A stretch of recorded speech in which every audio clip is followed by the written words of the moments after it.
সে রাত্রি মুবারকে রহমত বড় বর্ষিত হবে। এই জন্য এই 15 তারিখ পরিস্থিতি মানে সামনের জুমা হবে, তারপরে মানে লাইলাতুল সলাসা দিবগত রাত্রে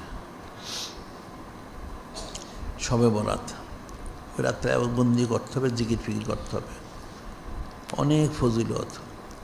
কিছু লোক কিন্তু আমাদের দেশে আছে, আমাদের সারা দুনিয়াতে আছে, যে সমস্ত লোকগুলি ফাসেক ফুজ্জারগুলি আর কতগুলি ওলামায়ে সু, এরা বলে থাকে সারা বছর নামাজ নেই, কালাম নেই, জিকির নেই, ফিকির নেই, শুধু শবে বরাতে বন্দি করলে কি চলবে? হ্যাঁ ঠিক আছে, চলবে না, ঠিকই আছে, সারা বছরই করা উচিত। তবে যদি কেউ না করে থাকে, জন্য শবে বরাতটাকে তার অবহেলায় কাটানো উচিত না। সেজন্য শবে বরাতে যে ওই দিন রাত্রিতে সেজন্য ইস্তেগফার করে, আল্লাহ পাক হয়তো কবুল করবেন, করার পর হয়তো তাকে আবার সারা জীবনই নেককার হিসেবে তাকে থাকার ব্যবস্থা করে দিবেন। সুবহানাল্লাহ। আল্লাহ পাকের রহমত তো মানুষ বুঝতে পারবেন না। রহমতে খোদা বাহানা মি জুয়াদ, আল্লাহ পাকের রহমতটা একটা উসিলা তালাশ করে। রহমতে খোদা বাহা নামি জুয়াদ, আল্লাহ পাক ওনার রহমতটা কার কত গাড়ি বাড়ি কত সম্পদ সেটা আল্লাহ পাক দেখেন না। আল্লাহ পাক দেখেন তো উসিলা পেলেই ক্ষমা করে দেন, কিন্তু মানুষ সেটা বুঝে না। এই জন্য ওই রাত্রিতে খাস করে ইস্তেগফার তওবা করতে হবে, জিকির ফিকির করতে হবে, এবং বেশি বেশি তাকে দোয়া করতে হবে। লাইলাতুল দোয়া জিয়ারাত, দোয়া রাত্র, জিয়ারতের রাত্র বেশি দোয়া করতে হবে, যাতে সে আল্লাহ পাক এবং ওনার হাবিব মাহবুব নূরে মুজাসসাম হাবিবুল্লাহ হুজুর পাক সাল্লাল্লাহু ওনাদের মকবুল বান্দা, মকবুল উম্মত হিসেবে যেন সে গ্রহণীয় হয়, সেজন্য বেশি ইস্তেগফার তওবা করতে হবে। এটা মনে রাখতে হবে। বিষয়গুলো কিন্তু খুব কঠিন এবং সূক্ষ্ম বিষয়।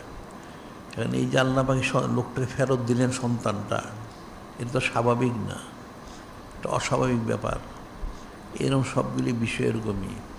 এখন মানুষের জন্য, জিনিসের জন্য সব কঠিন, কিন্তু যিনি খলিক, যিনি মালিক, যিনি রহমান, যিনি নূরে মুজাসসাম হাবিবুল্লাহ হুজুর পাক সাল্লাল্লাহু আলাইহি ওয়াসাল্লাম, ওনাদের কাছে কিন্তু কোনো কঠিন না, সব সহজ। খালি নিয়তটা খালেস করুক। নিয়তুল মুমিনি খায়রুম মিন আমালিহি, মুমিনের নিয়তটা তার আমল থেকে উত্তম, এটা মনে রাখতে হবে। কারণ সে রাত্রে খালেস বন্দি করতে হবে।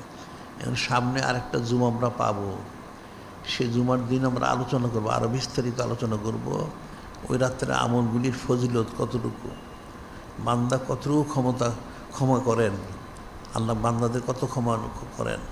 ওনার হাবিব মাহবুব নূরে মুজাসসাম হাবিবুল্লাহ হুজুর পাক সাল্লাল্লাহু আলাইহি ওয়াসাল্লাম সম্মানার্থে সেগুলো আমরা আলোচনা করব সামনে। কাজে এখন প্রত্যেকের দায়িত্ব হবে প্রস্তুতি গ্রহণ করা। এখন প্রস্তুতি সে তো গ্রহণ করতে পারবে না, এই জন্য বায়াত গ্রহণ করে সবক নিয়ে জিকির ফিকির করতে হবে এবং সোবত ইখতিয়ার করতে হবে। তখন তার পক্ষে সহজভাবে সম্ভব হবে, অন্যতে কিন্তু কোনো দিন সম্ভব হবে না। দেখা যাবে গাফলতির সাথে তার সময়টা পার হয়ে গেছে। নাউযুবিল্লাহ। এটা মনে রাখতে হবে।